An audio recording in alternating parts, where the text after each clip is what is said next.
네, 안녕하십니까. 오늘 사회를 맡은 경기도 사회복지사 협회 교육위원 주현아입니다. 코로나19로 인하여 보수교육 토론회를 실시간 온라인으로 진행하게 되었습니다. 유튜브 라이브 방송으로 함께 참여하고 계신 여러분께 감사의 말씀 드립니다. 그럼 지금부터 경기도 사회복지사 협회가 주최하고 협회 교육위원회가 주관하는 2021년 보수교육 토론회 포스트 코로나 시대 사회복지사 보수교육 방향을 시작하겠습니다. 오늘 토론회에 수어 통역으로 함께해 주실 분들을 소개해 드리겠습니다. 김예규, 장유리 수어 통역사님 두 분을 소개해 드립니다. 네, 감사합니다. 예, 경기도 사회복지사 협회 박일규 회장님의 인사 말씀이 있겠습니다. 앞으로 자리해 주시기 바랍니다. 나오실 때 큰 박수 부탁드리겠습니다.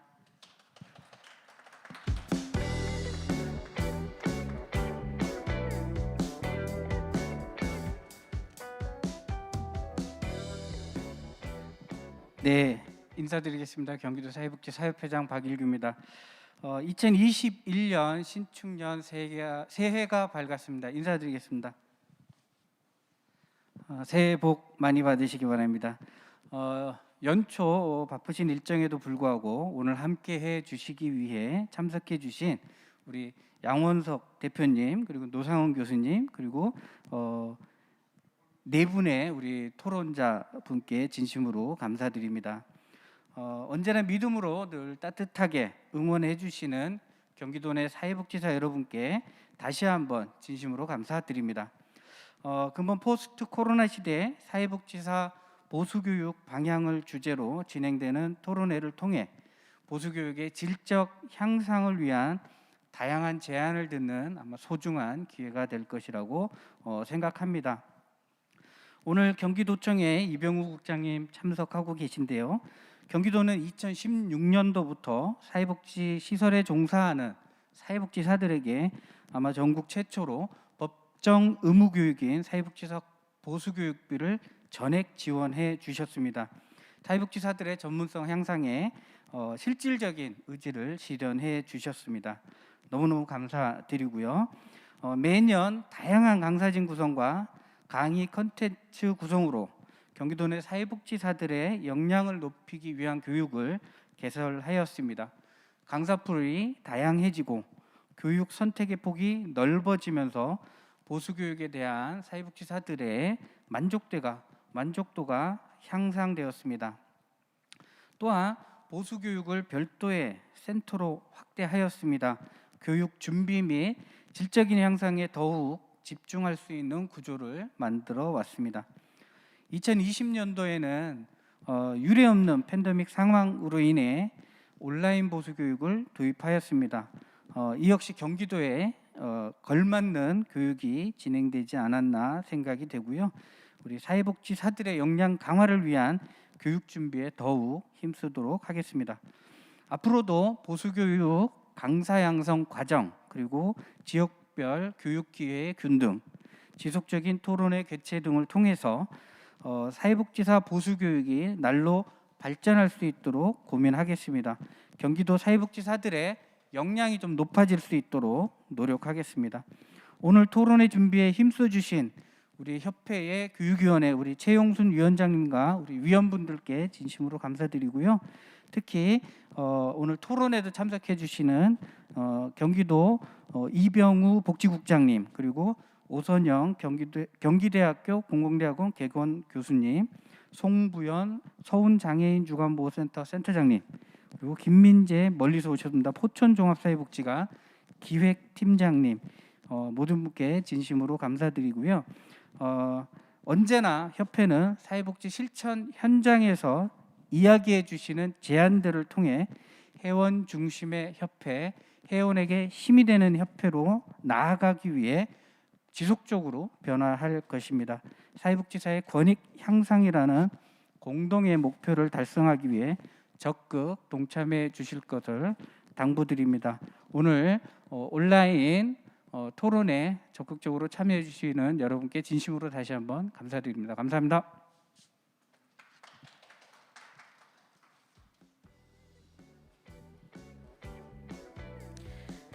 네, 회장님 말씀 감사합니다. 오늘 토론의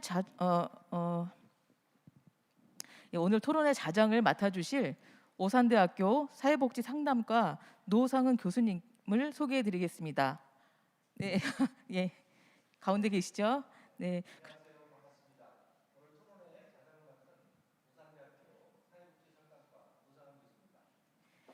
네, 그럼 예, 마이크를 노상은 자장님께 넘기겠습니다.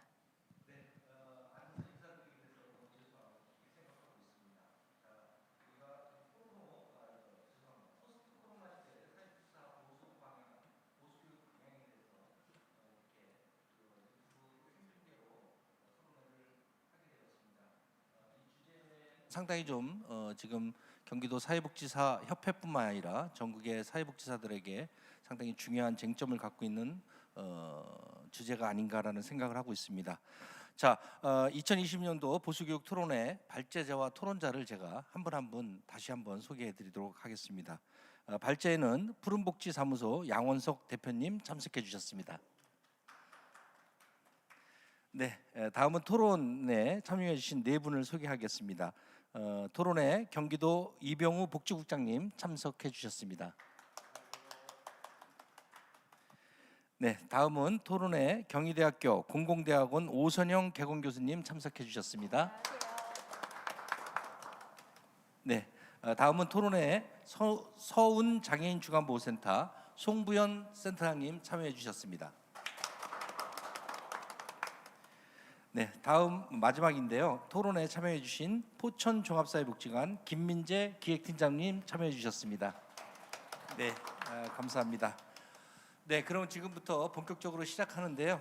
아무래도 자장의 역할은 토론자와 그리고 발제자와 토론자의 원활한 진행을 중재하고 그리고 무엇보다도 정해져 있는 시간에 잘 준수할 수 있는 진행을 해드리는 것이 아닌가 싶습니다.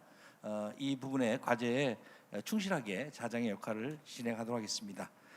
그럼 먼저 포스트 코로나 시대 사회복지사 보수교육 방향의 내용으로 우리 푸른복지사무소 양원석 대표님 주제 발표를 해주시겠는데요. 지금 제한된 시간이지만 20분 정도 가능하시겠죠? 네, 20분 동안 그러면 발제자의 발제를 듣도록 하겠습니다. 예, 안녕하세요. 네, 안녕하세요. 저 푸른복지사무소 양원석이라고 합니다. 오늘 요 시간 제가 길게 쓰면 뒤에 토론하시는 분들의 시간이 자꾸 빼앗겨서 가능하면 빨리 진행할 수 있도록 노력해 보겠습니다. 일단 지금 포스트 코로나 시대에서 사회복지사 보수교육을 이야기하고 있는 건데 보수교육 자체가 목적이 아니라 그로써 어떠한 우리 현장의 선생님들이 인재로 성장하게 될 것인가 하는 것이 핵심 목표라고 생각합니다. 그래서 이제 포스트 코로나 시대가 요구하는 복지 인재의 모습에 대해서 잠깐 먼저 살펴보려고 하는데요. 첫 번째는 이전의 사회는 어땠는가? 확실하고 단순한 세상이었었고 그렇다면 당연히 직선형이고 단선적인 사고를 해도 크게 무방했었던 사회였었던 거죠. 그래서 직선적이고 단선적으로 간다 하는 것은 보통 폭포수 방식이라고 이야기하는데요. 보통 요 그림 많이 보셨을 거예요. 앞에 무엇을 하고 그 다음 단계에 뭘 하고 그러면서 결론이 내려지는 직선적이고 단선적인 방식으로 사고방식을 했고 또 그렇게 했다 하더라도 그것이 사회가 확실하고 단순했었기 때문에 통용되었던 겁니다. 그래서 여러분들 사회복지 실천할 때 보면 사회사업 실천 그리고 프로그램 기획과 평가 이런 데 보면 요 그림 많이 보셨을 거예요. 이런 방식으로 실천을 하셨었는데 앞으로 사회는 어떻게 바뀌고 있는가 보면 불확실하고 복잡한 세상으로 지금 이어지고 있는 거죠. 확실한 것이 없습니다. 그래서 올해 어떻게 될지도 모르겠고 게다가 또 세상에 여러 가지 것들이 복잡하게 얽혀 있다 보니까 이제 단선적이고 직선적인 사고를 해서는 대응하기가 어려워지는 거죠. 그렇다면 어떤 방식으로 사고해야 되는가? 방사형으로 그리고 맥락적으로 사고를 해야 된다라고 하는 쪽으로 이제 사고 방식이 바뀌고 있다라고 봅니다. 이런 것들을 기업 쪽에서는 애자일 방식이라고 이야기하기도 하는데 도식으로 좀 설명드려 보면 위에 있는 직선적 단선적이라고 하는 것은 그냥 쭉 이어져서 끝나버리는 건데 요 밑에 있는 동그라미 그림이 있죠? 그러면은 한번 이렇게 또 돌고 난 다음에도 이때 어떤 영향력을 받느냐 또 어떤 영향을 받느냐에 따라서 한 번 하고 끝나는 것이 아니라 다시 반복할 수 있고 순환할 수 있는 방식으로 기획을 하고 실행을 해야 된다는 겁니다. 특히 기획을 했다 하더라도 상황이 또 달라지잖아요. 여러 가지 것들이 방사형으로 영향을 미치게 되면 그걸 다시 고려해서 또다시 기획할 수 있고 실행할 수 있는 이런 방사형이고 맥락적 사고를 하는 것이 필요한 시대로 가고 있다는 겁니다. 그래서 작년에도 마찬가지였죠. 사업계획서 썼지만 계속해서 사업계획서를 계속 갱신하셨었을 거예요. 왜냐하면 영향을 주는 복잡한 요소가 너무 많으니까 그걸 반영하려고 하기 위해서는 어쩔 수 없이 이렇게 할 수밖에 없었던 거죠. 그러면 사실은 앞으로는 어떻게 될 것인가? 위에 있는 그림에 맞추어서 직선적 단선형으로 기획하고 실천하는 방식은 점점 종료될 가능성이 높고 앞으로는 계속해서 반복하고 순환하는 방식의 방식으로 생각하는 쪽으로 가게 될 거라는 겁니다. 근데 이렇게 되려면 우리가 뭐가 있어야 되느냐면 방사형으로 맥락적으로 사고하는 게 필요해지는데요.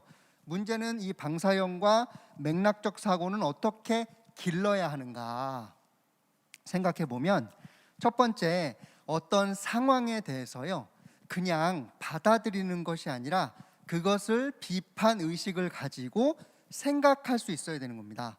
무엇이 주어지면 그냥 받아들이는 것이 아니라 이것은 진짜일까? 라고 생각해 볼 수 있어야 되고 그 진짜가 아니라면 어떻게 해석해야 될 것인가 하는 것들을 같이 이야기 나누면서 토론하면서 방사형으로 여러 생각들을 융합하고 기각하고 발전시키는 과정들이 꼭 필요하다는 겁니다.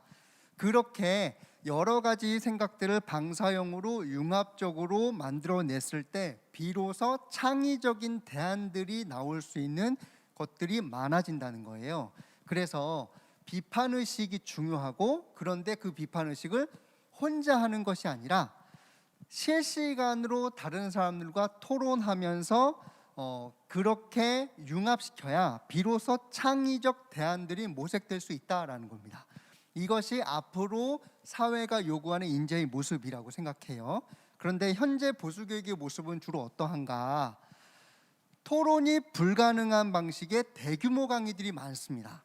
이렇게 되니까 실시간으로 만나긴 하는데 실시간으로 만나서 상호 토론이 이루어지는 것이 아니라 일방적으로 전달하는 거죠. 누가요? 강사가 주로 일방적으로 전달하고 대부분의 그 수강생은 앉아서 듣는 방식으로 가는 거예요. 이렇게 되면 비판 의식과 창의력이 부족해질 가능성이 매우 높아지는 흐름이라는 거예요. 그래서 결론은 어떻게 해야 될 것인가? 방향은 저는 크게 잘 잡혀 있다고 생각해요. 실시간으로 상호 토론하면서 비판 의식과 창의성을 높이자, 이 방향으로 보수 교육을 혁신하자라고 하는 것들은 거의 정해져 있는 방식이라고 생각하고 교육의 방향도 이런 방식으로 저는 다수설로 거의 결정되어 있다라고 생각합니다. 문제는 이렇게 당위를 이야기하기 시작하면 사회패는 뭐 하냐, 뭐 빨리 실천해야 되지 않냐, 이거 안 하는 거 보면 의지가 없다, 또 못하는 게 아니라 저 안 하는 거다, 왜 의지의 문제니까 이렇게 하는데 저 이거 좀 잘 생각해 봐야 된다고 생각합니다. 사협회가 여러 가지 요구들을 받는 거 당연하고 그리고 또 그것을 실행할 의무도 있다고 생각하고 책임도 있다고 생각해요. 하지만 이 실시간 상호 토론을 통해서 보수교육을 혁신하자라고 했던 요구들은 요번에만 나온 게 아니라 사실은 그전부터 계속 나왔었던 건데 사실은 이게 바뀌기가 쉽지 않은 겁니다. 그러면 왜 안 바뀔까 생각해 보면 정말 의지가 없어서일까? 저 그렇게 생각하지 않고요. 왜냐하면 무엇인가 이루어지려면 의지도 있어야 되는데 역량도 있어야 됩니다. 의지는 있는데 역량이 없으면 어떻게 되는 거예요? 이거 못하는 겁니다.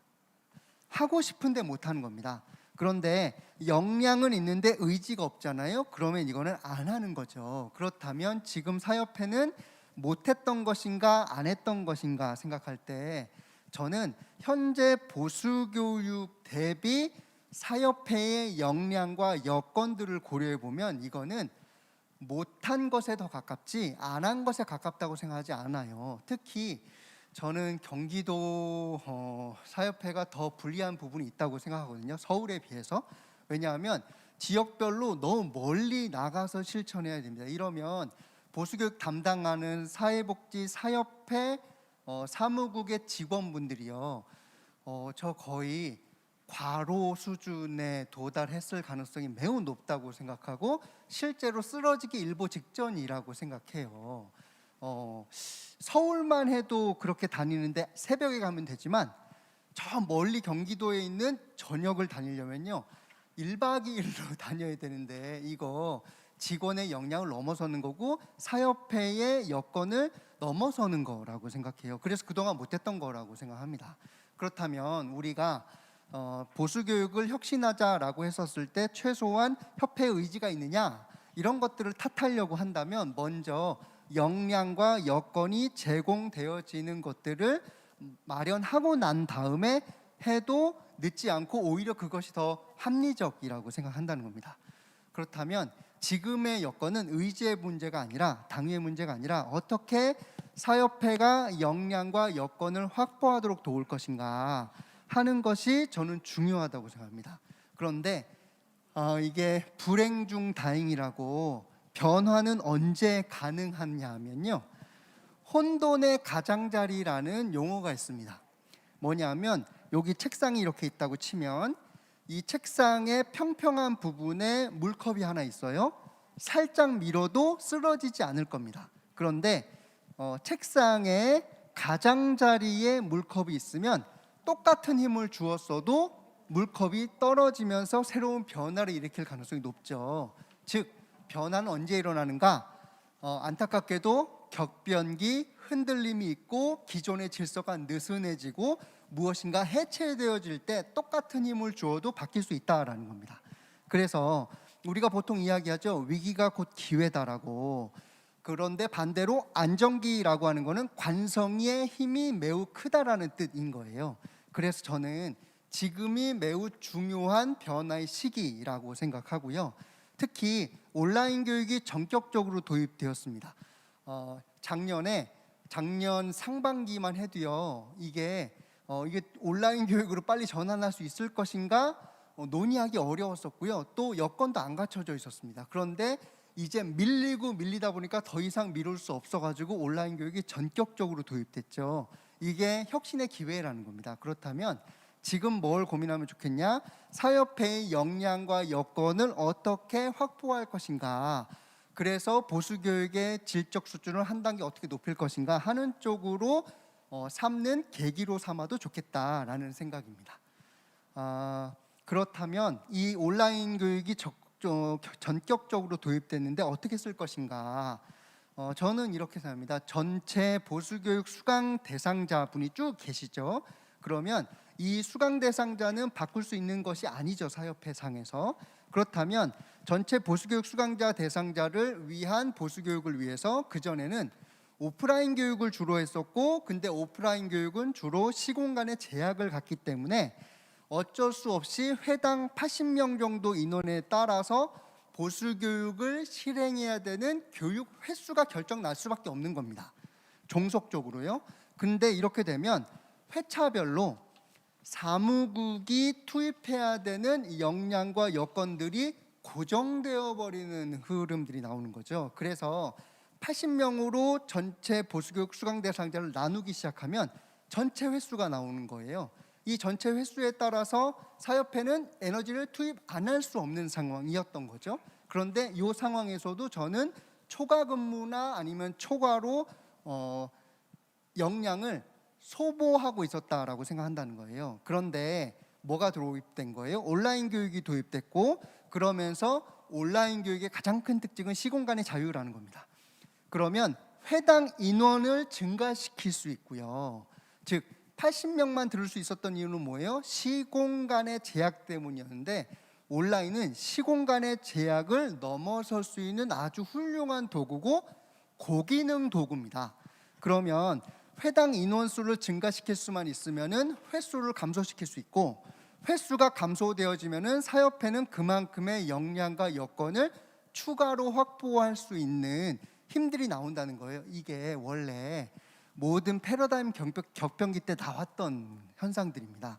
그래서 80명은 오프라인 교육은 어쩔 수 없이 또 해야 되고, 저는 또 할 수밖에 없다고 생각합니다. 그런데 그 80명 오프라인 교육에다가 줌이든 팀즈 같이 250명 가까이 할 수 있는 고기능 도구들을 사용할 수 있고, 게다가 온라인 녹화 무제한 인원이 들을 수 있는 방식으로 이렇게 온라인들을 병합해가지고 같이 실시할 수만 있다면, 온라인을 활용하는 쪽에서 사협회의 역량과 여건을 확보할 수 있는 여지가 커지고, 그렇다면 사협회가 경기도의 사회복지사의 성장을 위해서 무엇인가 변화를 시도할 수 있는 역량과 여건을 확보할 수 있다라고 생각한다는 겁니다.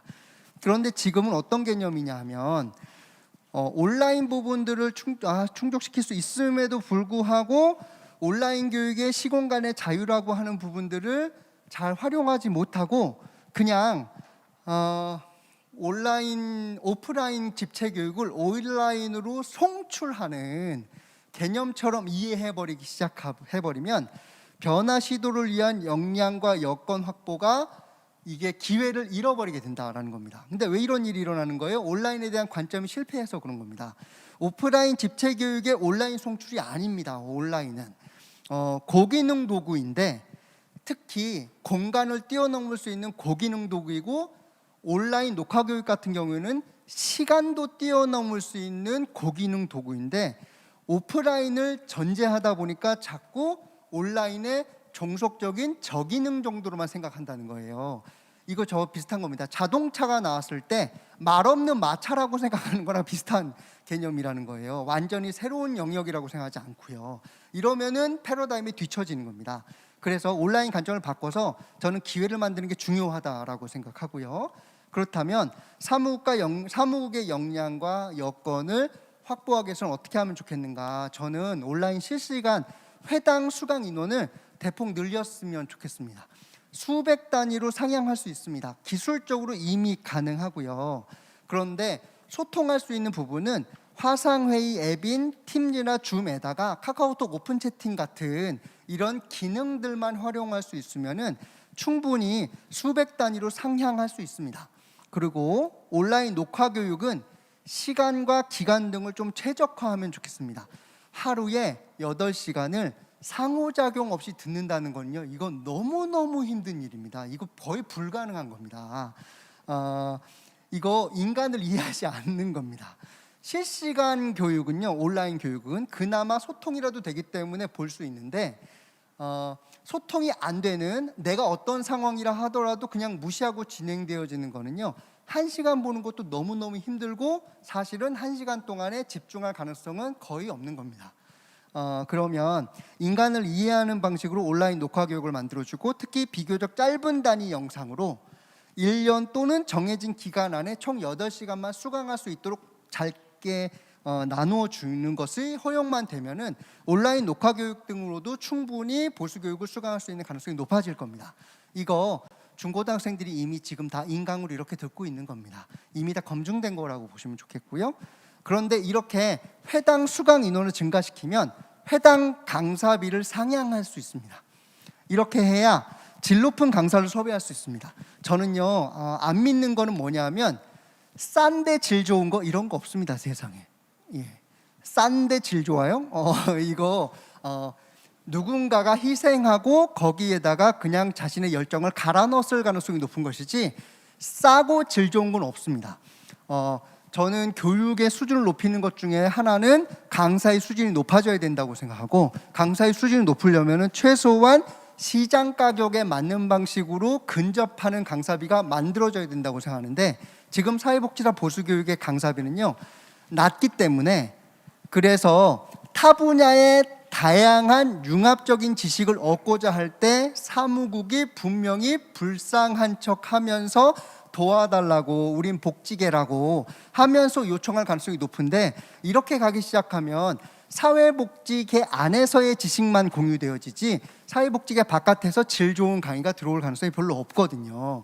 그래서 이 부분들을 높일 수 있지 않겠는가라고 생각하고요. 그렇게 되면 이렇게 사협회 역량이 이 온라인을 통해서 확보되어지면 변화 시도가 가능한데, 그렇다면 어떻게 하면 좋겠는가? 첫 번째 기본 이수하는 보수교육이 이렇게 온라인과 오프라인이 융합적으로 갈 때 수강자 성향 중에서는요 적극적인 층이 있습니다. 그렇다면 이 적극적인 층을 위해서 자발적으로 참여할 수 있는 심화 실시간 소규모 온오프 교육들을 만들어내면 좋겠어요.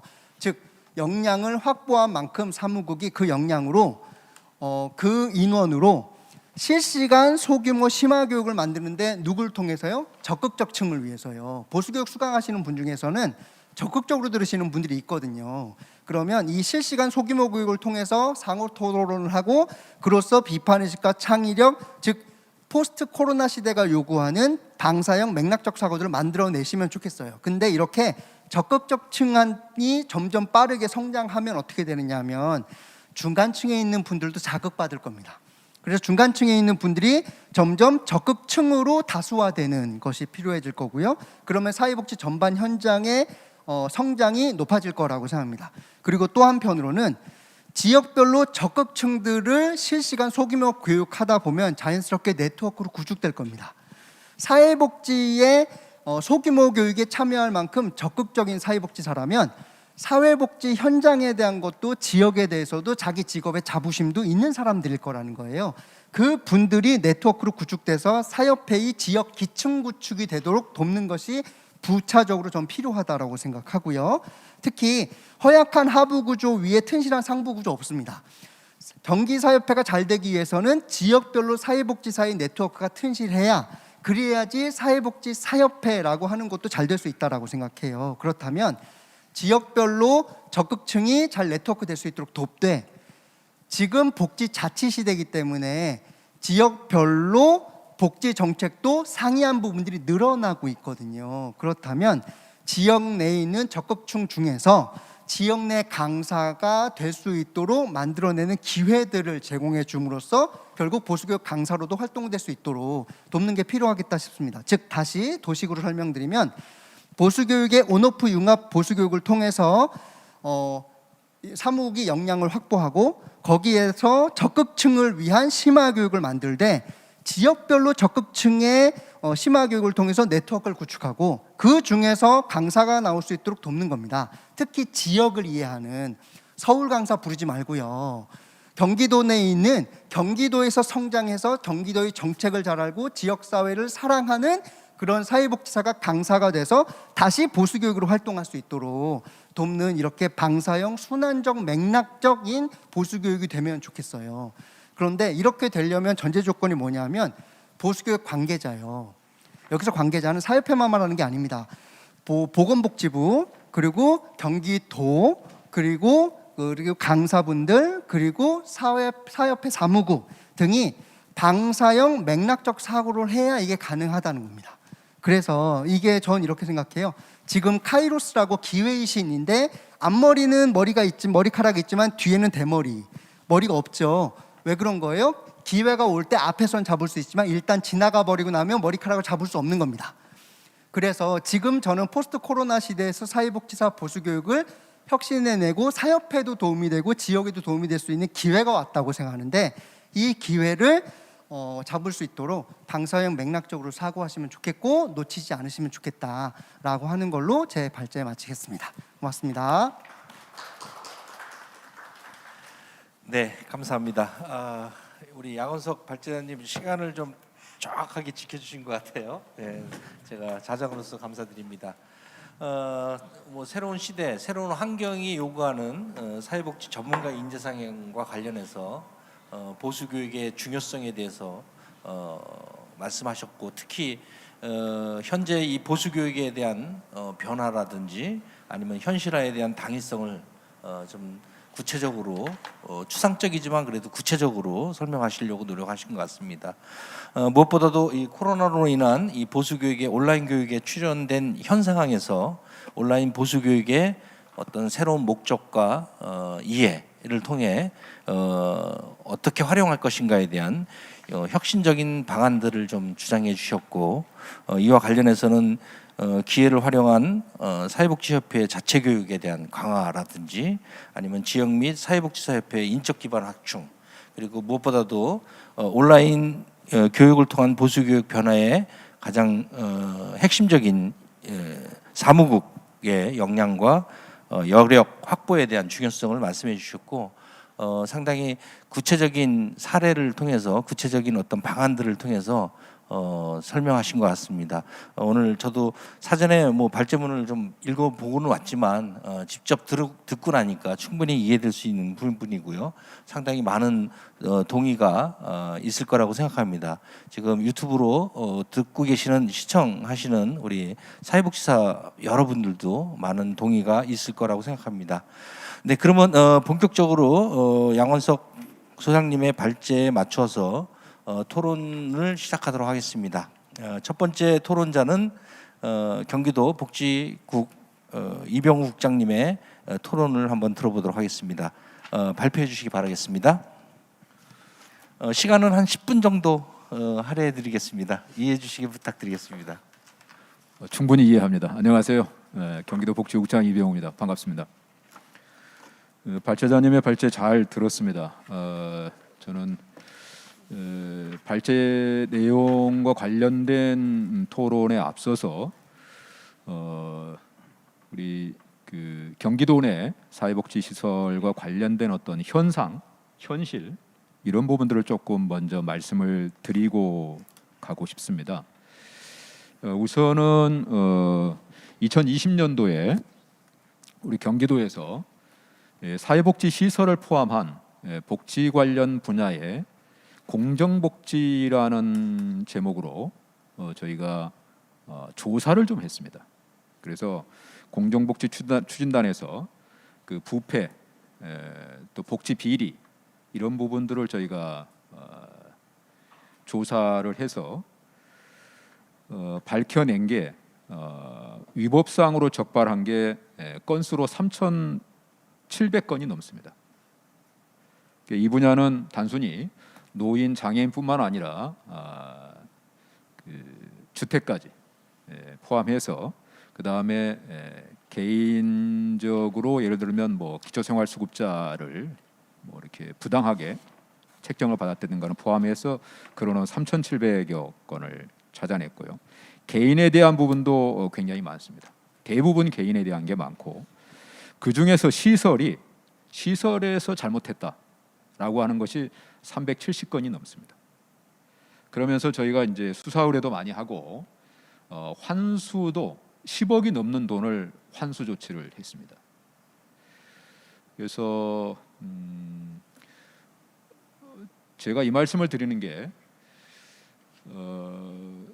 사회복지 법인이나 시설에서 고의성을 가지고 뭘 잘못 일부러 그랬을 거라고 생각지 않습니다. 뭔가 잘못 알고 있었다는 거죠. 뭔가 잘못 알고 있어서 그 다음에 제대로 된 그 규칙을 잘 몰라서 그런 게 아닌가라는 것을 말씀을 먼저 드리고요. 그 다음에 지난해에 사회복지사 보수 교육을 받은 비율을 좀 저희가 뽑아봤어요.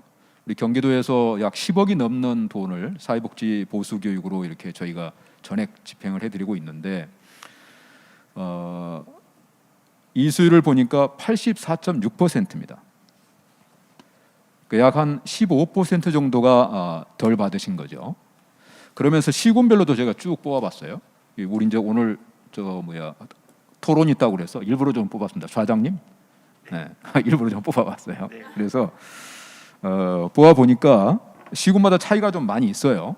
차이가 많이 있는데 어떤 시군 같은 경우는 뭐 90%, 93%까지 이렇게 된 데가 있고 그렇지 않은 데는 뭐 78%, 뭐 이렇게 70%대도 있고 그래서 전체 평균이 한 84.6%, 약 한 85% 정도 되는데요. 나름대로 사연들은 있겠죠. 그리고 요게 이제 당해년도에 안 받았다고 그래서 바로 처벌하고 그렇지는 않고 한 번 더 기회를 주잖아요. 그렇죠? 그래서 아마 다들 받으실 거라고 생각하는데 문제는 이제 그 내용이죠. 그래서 우리 경기도 의회에서도 이제 우리 공정복지 추진단에서 이렇게 많이 밝혀내고 그러니까 이게 좀 보수 교육이 조금 더 현실에 맞게 정말 그분들이 몰라서 다치는 일이 없도록 또 지적당하는 일이 없도록 해야 되지 않겠냐 하는 그런 현실론이 좀 많이 나오고 있습니다. 그러니까 의무적으로 어쩔 수 없이 뭐 그렇게 하신 분이 얼마나 있을지는 잘 모르겠어요. 그래서 실제로 보수 교육이 정말로 생산적으로 효율적으로 뭔가 도움이 되는 정말 잘 받았어. 정말 도움이 돼. 이런 어떤 쪽으로 가야 되지 않는가라는 생각을 많이 하게 됩니다. 그래서 아까 우리 발지자님 말씀하신 8시간에 대한 얘기도 우리 이제 사협회하고도 같이 얘기하면서 8시간 왜 8시간일까? 왜 하루에 8시간 다 받아야 되지? 결국은 이게 연가하고 관계가 있더라고요. 그렇죠? 8시간을 보수 교육을 받는 대신에 하루 연가입니다. 이렇게 되는 거죠. 그래서 이 부분은 이제 지금 중앙부처에 저희가 얘기를 했어요. 얘기를 해서 이 부분은 좀 유연하게 가야 되지 않겠느냐. 그래서 하루 8시간 꼭 받아야 된다. 이게 아니라 조금 유연하게 해서 뭐 이틀 3일 이렇게 해서 8시간을 받도록 한다든가 연가 부분은 또 연가 부분대로 따로 또 고민을 해야 되겠죠. 그런 부분이 좀 있다고 봐지고요. 그다음에 이제 인원수도 뭐 80명으로 제한한 이유가 여러 가지 이제 교육적인 성과라든가 이런 부분이 있겠죠. 근데 그 부분도 역시 조금 확대할 필요가 있다. 그래서 중앙에서도 이거 이제 보수교육 지침을 중앙에서 만들게 되는데 이 부분에 있어서도 좀 긍정적으로 검토를 해보겠다고 합니다. 이제 우리가 얘기한 게 얼마 안 돼서 아직은 답변 안 왔어요. 답변은 안 왔는데 긍정적으로 검토를 해보겠다라고 합니다. 우리 발지자님 말씀하신 그 창의적인 대안을 만들어낸다. 그러니까 방사형, 융합형을 가기 위해서 뭐 그렇게 하기 위해서 우선 비판적인 사고가 필요하고 거기에서 비판이 거듭될수록 창의적인 게 나온다. 저는 이론적으로 상당히 좋다고 생각해요. 이상적이라고 생각해요. 다만 그것이 전체 다 읽기는 상당히 무리일 것이라고 생각합니다. 저도 이제 이 보수교육 강사로 한번 참여해 봤는데 정말 쉽지 않습니다. 쉽지 않아서 이거는 어떤 분야를 정해야 될 게 아닐까 싶어요. 발지자님. 어떤 특성한 분야를 정하고 시범적으로 해보는 거지. 시범적으로 해보고 웬고하니 이게 보수 교육을 통해서 우리가 받아야 될 게 방금 제 말씀드렸지만 그런 어떤 그 몰라서 부정 비리 내지는 그런 쪽으로 치부되어지는 일이 없도록 정말 그분들이 교육을 받아야 되고 그다음에 정부 정책이 많이 바뀌거든요. 새로운 정책들도 이분들이 보수 교육 받으면서 아셔야 된단 말입니다. 근데 새로운 정부 정책을 알아가는데 그걸 뭐 비판해서 창의적인 대안 이것까지는 좀 어렵잖아요. 네? 이게 제도가 이렇게 바뀌었구나. 이렇게 현실적인 걸 좀 알아야 되는 그런 상태이기 때문에 저는 그렇게 생각을 하고요. 그리고 이제 전체적으로는 우리 발지자님 큰 틀에서는 저는 상당히 동의를 하는데 이게 온라인을 통해서 큰 변화를 주겠다고 하는 부분에서 우리 이제 사협회의 어떤 사무국 역량을 말씀을 하셨어요. 근데 역량을 그럼 어떻게 높일 것인가에 대한 발제 내용이 없어요. 그래서 이 부분은 좀 고민을 좀 하셔야 되지 않겠나. 그러니까 사협회가 정말 할 일이 많습니다. 하는 일이 많고 정말 현재 상태에서도 어렵게 이렇게 꾸려가는데 여기다가 큰 짐을 너무 주시는 것 같아. 네? 역량 그러니까 현재 인원에 뭐 이렇게 배를 더 주고 조직을 더 늘리고 아니면 뭐 새로운 어떤 그 커리큘럼을 해서 역량 강화 교육도 많이 받아야 되는 그런 상태인데 그건 점진적으로 발전해 가는 게 바람직하지 않을까 하는 생각을 합니다. 전반적으로 감사드리고요. 이게 온라인의 녹화 교육 부분이 있는데 사실은 녹화 교육을 하면서는 창의성은 전혀 기대할 수 없는 것이죠. 저도 이제 보수 교육을 하면서 우리 저 수강생들하고 사회복지사분들하고 저는 거의 토론하다시피 합니다. 너무 좋아요. 양평에서 오신 그 김아무개님 이렇게 하면서 불러가지고 같이 어떠시냐고 이렇게 하면서 저는 굉장히 그게 실시간으로 하는 게 굉장히 좋은데 인원이 너무 많으면 그게 사실 좀 어렵긴 하죠. 그래서 요거는 전체적으로는 매우 바람직한데 점진적으로 그렇게 실행 방안 가능한 부분을 찾아가지 않겠는가 하는 생각입니다. 제게 주어진 시간이 우리 주차장님이 딱 10분만 하라고 그래서 정확히 10분만 합니다. 고맙습니다. 예. 네, 감사합니다. 자꾸 시간에 대해서 말씀하시는데 죄송하게 생각합니다. 저희가 한정된 시간이기 때문에 자장의 역할을 충실히 하려고 하는 거니까 국장님 이해해 주시기 바라겠습니다. 충분히 이해합니다. 네, 우리 양원석 소장님 어떻게 바로 답변을 좀 하실 수 있을까요? 아니면 한꺼번에 할까요? 편하신 대로 하시죠. 예, 뭐 저도 예, 그 말씀드린 거는 방향성에 대한 내용인데 네네. 현실적인 여건을 고려해서 점진적으로 그리고 또 가능한 분야에 맞추어서 그렇게 실행해 보면서 또 아까 애자일 방식으로 설명드린 것처럼 조금씩 수정해 보면서 가는 것이 현실에서는 가장 안정적인 방향이라고 생각해서요. 예, 아주 동의하고 또 맞다고 생각합니다. 그렇죠. 예, 아무래도 이 행정적 지원이라든지 특히 사무국에 대한 어떤 재정적 지원, 뭐 인력 확보라든지 이런 것들이 결국에는 사무국의 역량이 강화되고 여력이 확보되는 거가 우선적인 것이 필요한 거는 사실인 것 같아요. 그래서 그런 부분에서 아무래도 주무 부처의 국장님, 수장님이시니까 이런 부분에 정확하게 말씀을 해주신 것 같습니다. 네, 그러면 두 번째 토론자의 토론 내용을 한번 듣도록 하겠습니다. 우리 오선영 교수님이신데요. 마찬가지 제가 10분만 드리도록 하겠습니다. 죄송합니다. 안녕하세요. 네, 저는 현장에서 사회복지사로 한 20년 정도 일을 했고요. 지금은 이제 보수교육 강사로 참여를 하고 있는데요. 오늘 저는 이 두 가지의 관점으로 같이 좀 이야기를 나눠볼까 합니다. 이렇게 이제 토론에 초대해 주셔서 일단 너무 감사드리고요. 시적절하다 생각이 들고요. 양원석 소장님의 이야기에 전적으로 동의를 합니다. 그리고 궁금한 건 한두 개 정도 질문을 좀 드려보도록 하겠습니다.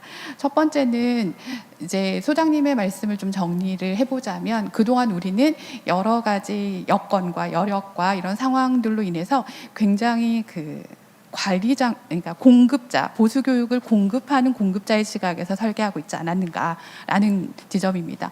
그렇다는 건 근데 이제 지금은 그 과정이 학습자의 관점으로 설계되어야 되고 학습자의 역량을 강화하는 이 보수교육 원래의 본질에 초점을 두는 것으로 설계해야 되는 그런 의미는 장기적으로 이 보수교육이 설계되어야 한다라고 하는 겁니다. 그러려면 이제 우리는 그동안 이걸 8시간 듣게끔 해줘야 되는 그런 여건, 환경, 조성 이런 거에 너무 초점을 두고 있지는 않았었나라고 하는 큰 틀에서 좀 생각을 해보셨으면 좋겠다라는 생각이 좀 들었고요. 그래서 장기적 설계가 좀 필요하다. 그래서 말씀해주신 것처럼 다양한 형태의 교육이 이루어질 수밖에 없다라고 보여집니다. 이제 이 코로나 상황이 바뀌게 되면 이제 우리가 오프라인에서도 교육을 하게 될 텐데 다양한 형태의 교육 그리고 토론이 가능한 교육, 실시간에 그런 소통이 가능한 교육이 되는 건 너무 중요하다고 생각이 들고요. 그래서 말씀하신 것처럼 국장님께서 말씀하신 것처럼 여력이 정말 중요한데 사실 경기도에 참 전 놀라웠거든요. 경기도가 이렇게 보수교육비를 지원해 주는 거. 근데 운영 역량을 좀 강화할 수 있는 부분까지도 지원을 좀 해주시면 좋겠다 싶습니다. 경기도는 아까 이제 양원석 소장님께서도 말씀해 주셨지만 거리가 굉장히 멀기도 하고요. 그리고 지역 간의 편차가 너무너무 심하거든요. 그래서 그 지역 간의 편차를 줄이기 위한 노력으로 경기도는 더 많은 지원이 좀 필요한 상황이다라고 하는 것들을 말씀드리고요. 그런데 너무 감사하게도 경기도 혼자의 노력으로 어렵잖아요. 한 사업 또는 보건복지부랑 연대하고 소통해야 되는데 이미 적극적으로 행정을 추진하고 계셔서 깜짝 놀랐고 감동을 했고요. 그런 부분에 조금 더 애를 써주시면 좋겠다라는 부탁도 같이 드려봅니다. 양 소장님께서 또 말씀해 주셨던 부분인데요. 8시간 패키지 국장님께서도 이제 보건복지부에 질의를 하셨다고 하셨는데 이 부분은 과감하게 정말 깨지 않으면 변화가 없습니다. 현장의 사회복지사들은 자기가 듣고 싶은 교육, 필요로 하는 교육을 들어야 되는데 이것이 8시간 교육에는 한 강사 정도밖에 없다는 거예요. 그럼 나머지 6시간은 포기하는, 시간을 낭비하는 현상들이 지금 일어나고 있는 것이 사실입니다. 그래서 시스템을 구축하지 않으면 안 되는 지금 아주 중요한 시기에 와 있다. 내 시스템을 구축하기에는 저희 사회복지 현장은 사회복지사 기관들은 여력이 안 됩니다. 사실은 돈도 없고요. 그래서 그 전문성이 좀 지원받을 수 있는 그런 지원 체계가 필요하다고 생각이 되어집니다. 이 부분은 보건복지부랑도 같이 좀 논의를 했으면 좋겠다라고 하는 부분을 말씀드려보고요. 그리고 저는 이제 학습자들이 설계할 수 있는 프로그램들, 사회복지사들과 만나보면요, 사실 짧은 시간 교육을 했음에도 불구하고 바로 즉각적으로 현장에 적용하고 그걸 변화를 가져오는 경험들을 하는 경우들을 굉장히 많이 만나거든요. 그러니까 굉장히 소극적으로 참여하셔서 오셔서 힘들어하시는 분도 계시지만 사실 왜 힘들어할까 이것도 좀 고민해봐야 되는 지점이 있지만 변화를 굉장히 잘 가져가시는 분들이 있거든요. 그건 무슨 말이냐면 학습자가 설계할 수 있다. 그래서 학습자가 보수교육을 설계하고 그리고 우리 사협은 그걸 듣고 그걸 지원할 수 있는 체계를 갖추시면 좋겠다라고 생각이 듭니다. 아마도 현재는 이 지역의 사회복지사협회 또는 뭐 예를 들면 지역아동센터 협의회 이런 데가 설계해서 요청하면 해주고 계시는데 그 풀을 조금 더 확장하셨으면 좋겠다라고 하는 거예요. 예를 들면 요양보호사들이 설계해서 요양보호사를 위한 교육으로 하루 8시간 교육을 이렇게 해줄 수 있는 교육들 그렇게 설계를 해주시면 좋겠고요. 그러다 보면 또 어떤 거가 있냐면 말씀하신 것처럼 8시간 패키지가 좀 풀리는 부분도 가능할 거예요. 그래서 하루에 2시간씩 듣되 8시간을 채우는 형태로 제출을 하면 조금 더 관리하시는 분도 유리할 것이다라는 생각이 좀 들고요.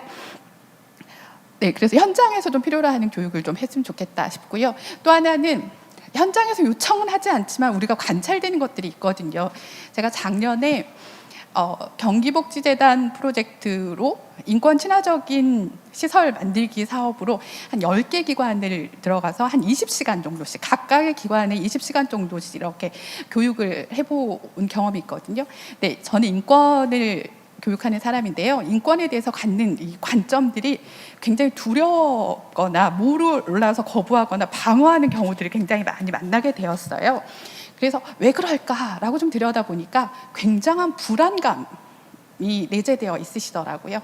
그래서 그렇다면 리더 그룹은 리더 그룹의 교육 그리고 실무자 레벨에서의 교육 이게 좀 차원이 굉장히 다르게 적용되어야 된다는 생각을 좀 하게 되었어요. 지금 현재 보수교육이 그렇게 설계는 되고 있지만 실제 들어오는 건 다 이렇게 시간 맞춰서 들어오고 있는 거거든요. 그러니까 정말 제대로 우리가 설계된 대로 그것이 진행될 수 있고 거기에서 그런 논의가 가능할 수 있도록 설계를 조금 더 하면 좋겠다. 그래서 우리가 관찰되어졌을 때 그걸 사전에 예방할 수 있는 지금 국장님 말씀하셨던 부분들도 포함이 되는데요. 몰라서 못하는 경우 또는 두려워서 못하는 경우 이런 우리 지금 현장의 그런 흐름에 맞춰서 어떤 준비를 해야 되는지 장기적 관점에서 교육할 수 있는 그런 프로그램을 적극 개발하셨으면 좋겠다라고 하는 것이고요. 또 하나는 이제 강사로서 말씀을 드리는 건데 인권 강의를 이제 요청을 받을 때 2시간 내지 3시간을 받게 되거든요. 그러다 보니까 보수교육은 일반론만 이야기를 하고 끝나게 되는 거예요. 근데 인권의 관점에서 실천, 인권의 관점에서의 조직 운영에 대해서도 나눠야지만 조직은 어떻게 대응할 수 있고 준비할 수 있고 조직의 인권 역량을 강화할 수 있는지 이야기할 수 있더라는 거예요. 그렇다면 그것이 보다 적극적 관점에서 가치가 내재되는 상황에서의 그런 설계들이 필요하다는 겁니다. 지금 현재는 대부분 분절적으로 이루어지는 강의 설계가 되고 있다는 생각도 들거든요. 그래서 적극적으로 그 부분을 좀 개편하셨으면 좋겠다라는 생각이 들어요. 왜냐하면 강사들이 강의 계획서를 제출할 때 3시간으로만 제한해서 강의사 계획서를 받고 계시거든요. 그걸 좀 열어놓으시고 현장도 마찬가지인 거죠. 사회복지사들이 자기들이 설계할 수 있다면 그것들을 좀 깨는 기존의 그런 틀을 좀 깨는 그런 시스템 우리가 좀 생각해봤으면 좋겠다라는 거고요. 또 하나는 이제 올해 줌 교육을 하다 보니까 너무 안타까운 장면들을 마주하게 되는 거예요. 계속 자고 있는 분들 내지는 업무를 보고 계시는 분들 뭐 이런 전화 통화하고 계시는 분들 이런 걸 마주 접하게 되거든요. 무슨 얘기냐면 의지가 없느냐 저는 의지가 없다고 생각하는 부분보다는 지금 들을 수 없는 환경인 겁니다. 밤새도록 일하고 오셔가지고 교육을 받는 경우도 있고요. 때때로는 그 교육이 휴가로 인정이 되어야 되는데 연가로 인정이 되어야 되는데 그렇지 않고 자기의 그런 정말 자기가 써야 되는 연가를 활용해서 해야 되는 이런 불합리한 정말 인권 침해적인 상황들이 발생하고 있더라는 겁니다. 그리고 업무 시간, 그리고 특히나 이제 온라인 교육을 하다 보니까 반드시 출근해서 해라 이렇게 얘기를 하고 있는 거예요. 그러니까 학습자가 충분히 학습할 수 있는 공간, 환경 이런 것이 제공되고 있지 않다는 것이 현실입니다. 저는 이 부분에 대해서는 학습자들도 그리고 기관 학습자들도 얘기할 필요가 있고 기관도 그런 것들이 반드시 갖출 수 있도록 우리 경사협에서 조금 더 안내해 주시고 안내해 주실 필요가 있겠다는 생각이 좀 했었고요. 그리고 이제 강사 부분을 좀 말씀을 드리면 이제 제 동료들 중에서도 이 온라인 교육을 참여하는 걸 좀 두려워하시거나 어려워하시더라고요. 그래서 참여를 못하신 분들도 많은데 진입할 수 있도록, 그러니까 그 강사들이 그런 걸 활용할 수 있도록 교육을 좀 해주는, 사실 서사협 같은 경우에 이렇게 모여가지고 같이 공부하는 스터디를 했었거든요. 이 줌 교육 같은 경우를 준비하는 그런 이 강사들의 연대망을 좀 구축해 주셨으면 좋겠다라는 말씀 좀 드려보고요. 그리고 아까 이제 양호석 소장님 말씀하셨던 지역의 인재를 발굴하는 자원 필요하다 말씀하셨는데 적극 동의합니다. 그러려면 그 인재가 참여할 수 있는, 역량을 강화시킬 수 있는 강사 양성 과정도 함께 될 수 있도록 해주시면 좋겠다이고요. 또 하나 이제 마지막으로 이제 정리를 해보면서 말씀을 드리는 것 중에 하나는 강사들 모니터링 해주십시오. 네, 저희 강사들이 갖고 있는 한계들이 분명히 있거든요. 어떤 한계들이 있냐면 새로운 트렌드, 법이나 제도가 바뀌는 것들을 저희는 민감하게 들을 수 있는 기회가 별로 없습니다. 그러니까 그런 것들을 들을 수 있게끔 올해 경사협에 강의를 하는 강사들은 반드시 이런 경기도의 변화들을 듣고, 예를 들면 지금 방금 얘기하셨던 작년에 이런 조사했던 부분들, 이 공정과 관련된 조사했던 부분들에 대해서 듣고 반드시 이해하고 오셔라. 그리고 강의에서 그런 부분을 반영하고 적용하고 알려주셔라라고 하는 사전 안내를 해주실 수 있겠죠. 그래서 경사협에 참여하는 강사들이 가질 수 있는 기본적인 역량에 필요한 정보를 제공해 주시고 그런 기회를 갖게 해주셨으면 좋겠고, 또 하나는 이제 저는 인권교육을 하다 보니까 이제 이런 얘기들을 듣거든요. 인권교육이야, 힐링교육이야, 인성교육이야. 네, 인권적 관점에서 할 수 있어야 되는데 그러지 못하고 있는 것이 현실인 거예요. 인권 강사들이 없기 때문에 그렇거든요. 그렇다는 얘기는 두 가지 지점이 필요한 겁니다. 지금 인지하고 있지 못하다면 강사를 모니터링해서 강사가 역량 강화가 될 수 있도록 자극을 주시는 적절한 자극제가 되어주시면 좋겠다. 모니터링 시스템이 좀 작동했으면 좋겠다. 교육위원회가 모니터링을 좀 하셨으면 좋겠다 이고요. 그 강사를 내치는 게 아니라, 우리는 그동안 강의를 못하면 그 사람 더 이상 부르지 마라고 생각하시는데 그게 아니라 그 사람에게 부족한 부분이 무엇인지를 가르쳐주고, 그래서 그 부분을 보완해서 다시 참여할 수 있도록 기회를 열어주셨으면 좋겠다. 그래서 이 생태계가 순환할 수 있도록 해주셨으면 좋겠다라는 것이고요. 보수교육 8시간이 뭘 배우겠어 라고 하는 한계들이 있을 텐데요. 기존에 또 각 기관들이 받아야 되는 교육들도 있잖아요. 기관들이 그걸 또 플러스 알파 할 수도 있다고 생각합니다. 그래서 사회복지사들이 끊임없이 변화하는 환경 속에서 자기의 역량을 강화할 수 있는 기회로 활용해 주시면 좋겠다, 이런 말씀 드려봅니다. 감사합니다. 네, 감사합니다. 시간이 조금 오버됐지만 그래도 상당히 좀 질적인 어떤 수준의 토론을 좀 말씀해 주신 것 같아요. 앞선 우리 양원수 소장님의 발제문에 더해서 상당히 좀 더 구체적으로 제안도 좀 적극적으로 해주신 것 같아서 감사드립니다. 저도 뭐 경기도 내에서만 사회복지 보수교육 강의를 하고 있는 강사로 경험이 있지만 우리가 보통 사회복지 보수교육에 대한 부분들을 강의를 콘텐츠를 제작을 할 때 보통 대상자별이라든지 아니면 뭐 좀 크게로 보면 뭐 실천이나 정책 분야로 이렇게 나눠서 하는데, 이것을 조금 더 다른 다양한 영역으로 구분하는 어떤 그런, 물론 양현석 소장님도 말씀하셨던 부분인데 그걸 조금 더 구체적으로 말씀하신 게 다양한 콘텐츠의 개발들이 필요하다는 말씀과, 그리고 그것들이 결국에는 강사들도 중요하지만 그러니까 우리 양현석 소장님도 얘기하셨지만 적극적인 참여자라든지 소극적 참여자, 중간층 참여자가 이렇게 있다라고 구분하셨듯이 보수교육에 참여하는 사회복지사들이 결국에는 동기라든지 아니면 자기가 지금 처해 있는 기관 내에서의 어떤 환경적인 부분들이 좀 편차가 있는 건 사실이잖아요. 그래서 저도 대학에서 아이를 가르치고 있지만 한 클래스의 아이들의 수준이 다 틀리거든요. 그래서 포커스 잡기가 상당히 어렵듯이 저희들 보수 교육도 결국엔 그 포커스 잡기가 어렵다라고 봤을 때 그 교육들을 상당히 다양한 콘텐츠의 방식, 뭐 토론 방식, 소규모 방식, 다양한 방식의 어떤 콘텐츠가 지금보다는 더 혁신적으로 개발돼야 되지 않겠냐라는 말씀인데요. 우리 양 소장님 한마디 그래도 해주시기 바라겠습니다. 지금 오 교수님의 말씀을 듣고 어떤 생각을 또 하셨는지.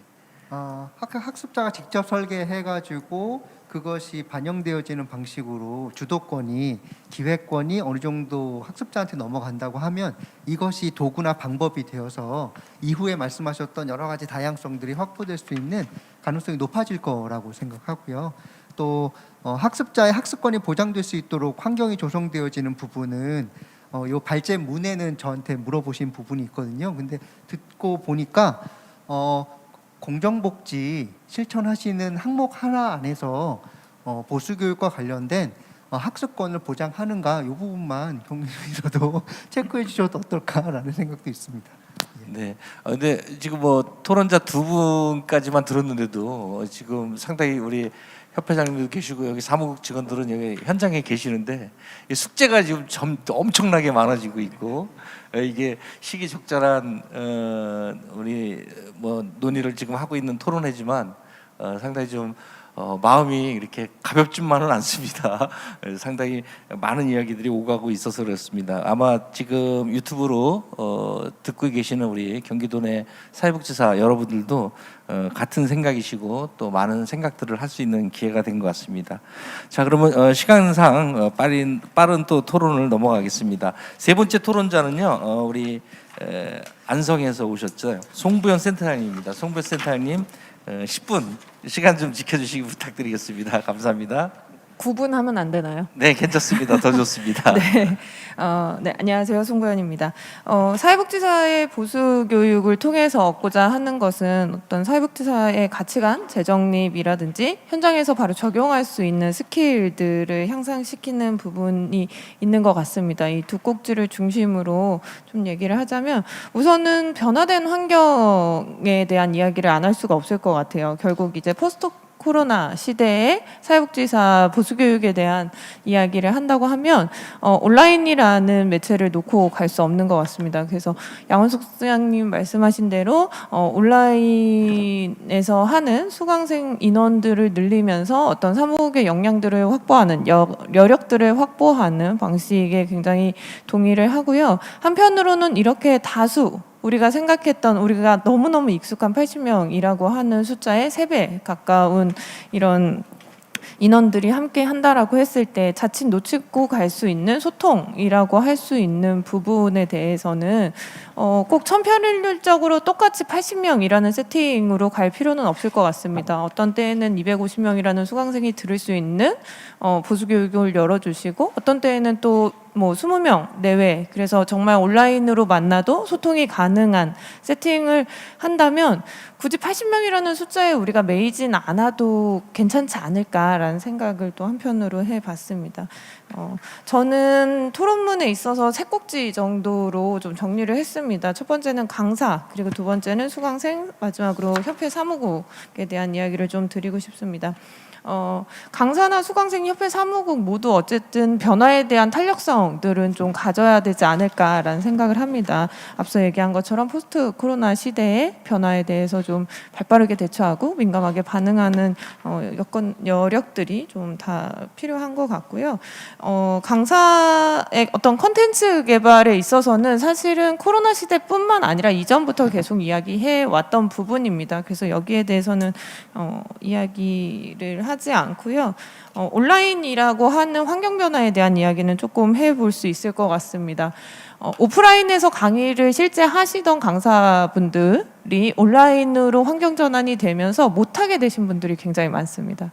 그리고 실제 오프라인에서는 좀 어려워하시다가 온라인으로 전환이 되면서 오히려 나는 이게 더 잘 맞는다라고 이야기하시는 분들도 있고요.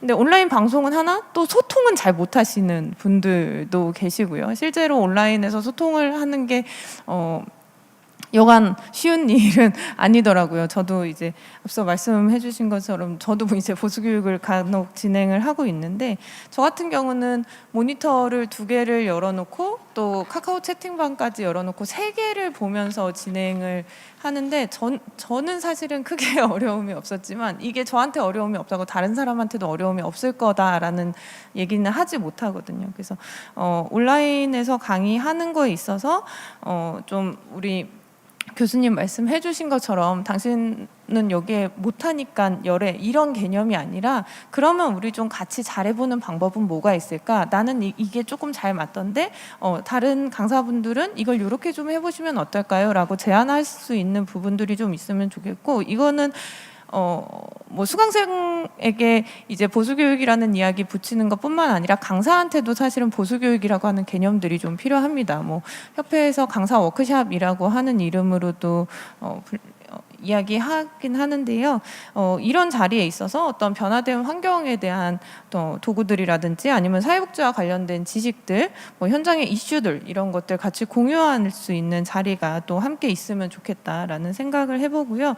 2번째는 사실 수강생의 변화입니다. 실제로 8시간의 보수교육이 온라인으로 돌아갔을 때 네, 맞아요. 주무시는 분도 계시고 운전하시는 분도 계시고 양치하는 분도 계시고 굉장히 다양한 분들을 뵐 수가 있었습니다.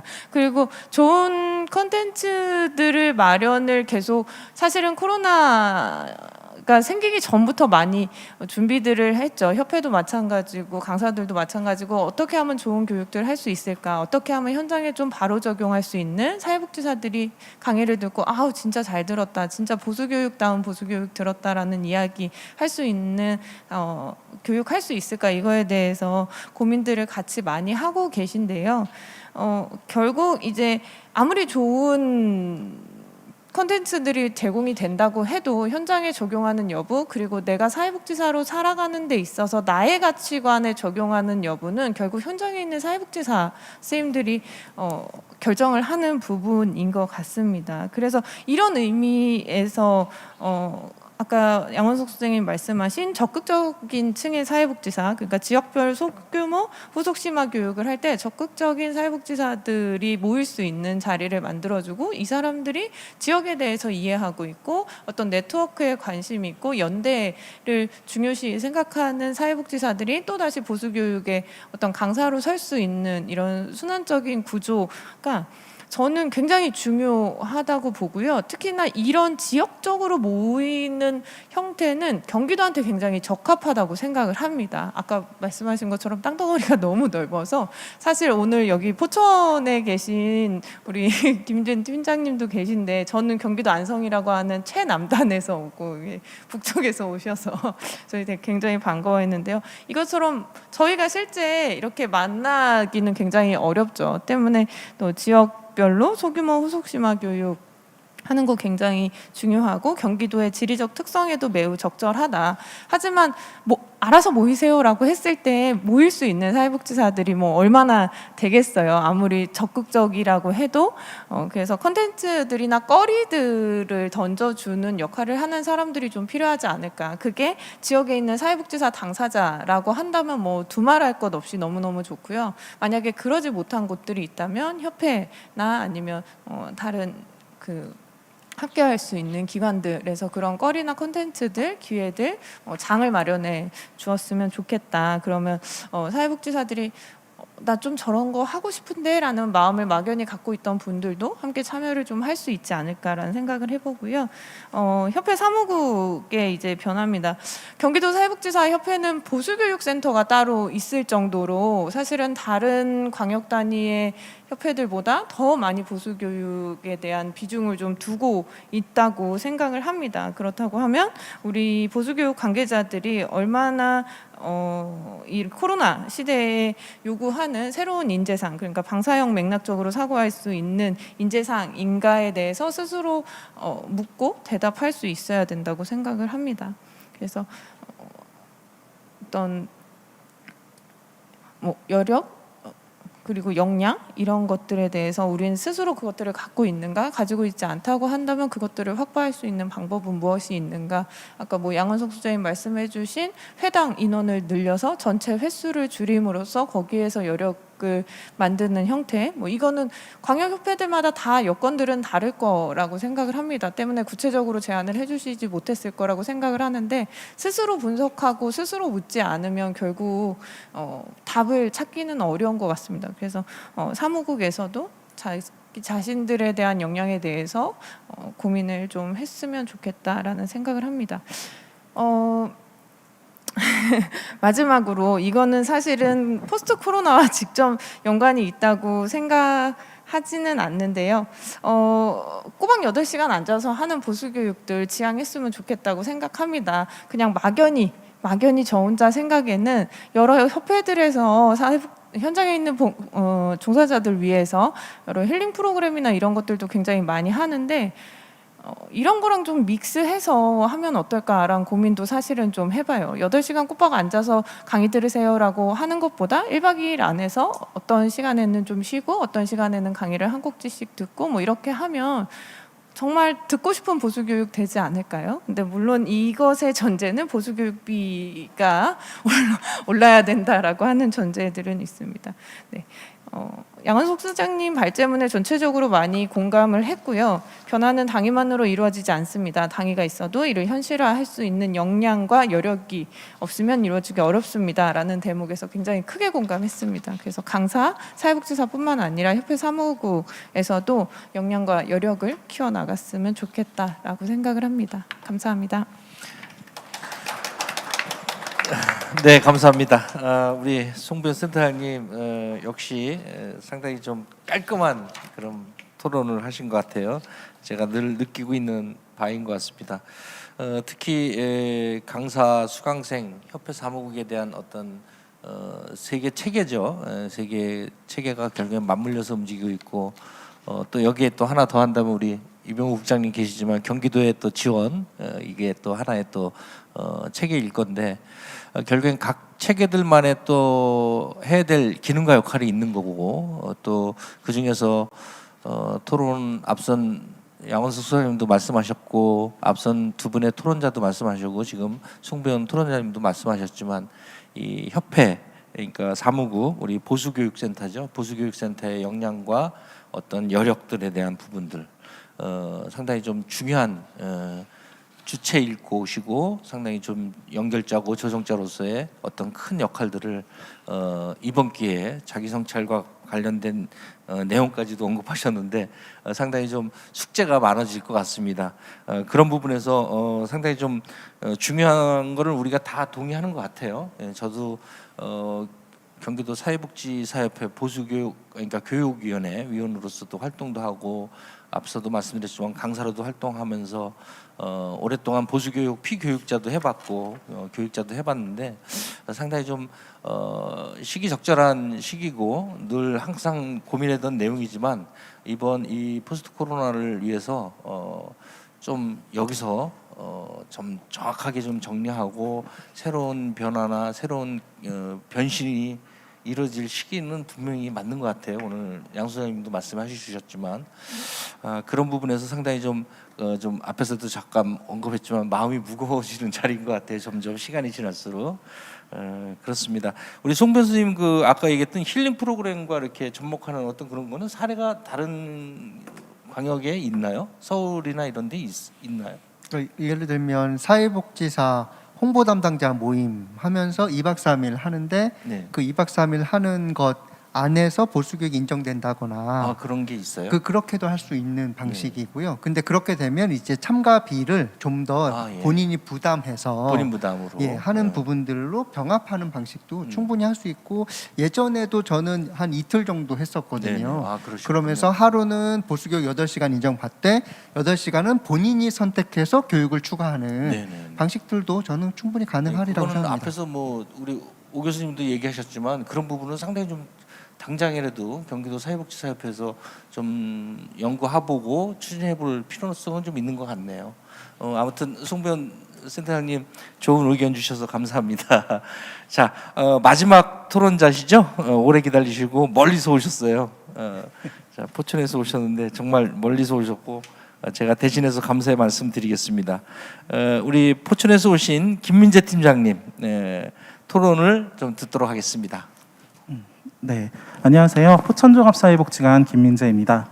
오늘 자리에 왜 내가 토론자로 서게 되었을까 생각을 해보니까 수강생들은 무슨 생각을 하고 있을까 이게 궁금해서 제 자리가 이렇게 마련된 게 아닐까 생각해 보았습니다. 저도 이런 발제문이나 이런 토론문들을 사전에 읽으면서 전반적으로 이런 맥락이나 생각들을 방향성에 대해서 많은 공감을 했습니다. 다만 제가 이 토론문을 작성할 당시에는 사실 코로나 시대 때 이뤄졌던 그렇죠. 지금도 물론 코로나가 지속되고 있지만 이런 사회복지사 보수교육에 대한 정리된 어떤 연구 결과나 분석 자료가 부재한 상황에서 이제 자료를 작성하다 보니까 수강생으로서의 저의 생각과 주변 동료들, 아무래도 경기 북부 위주의 동료들이 될 텐데요. 그 사회복지사들의 의견을 참고하여 몇 가지 고려 사항을 좀 보태어 봤습니다. 제가 같이 제 생각이나 저희 동료들의 의견을 좀 정리하면서 가장 중요한 것이 무엇인가 생각해 봤을 때 결국 보수교육이 이수가 아니라 보수에 방점을 찍는다는 게 무엇보다 중요하다고 생각합니다. 이런 사회적 거리두기가 지속되는 가운데 결국 우리가 만나는 클라이언트나 이런 지역사회의 욕구도 굉장히 달라졌고 그 어려움이나 경험하고 있는 문제들도 다양해졌습니다. 과연 우리가 기존에 있는 교육 주제나 보수교육의 교육 주제나 방식들로 이런 변화에 대해서 대응할 수 있는 전문 지식과 기술 향상이 가능할까? 사실 검토가 필요한 시점이라고 생각합니다.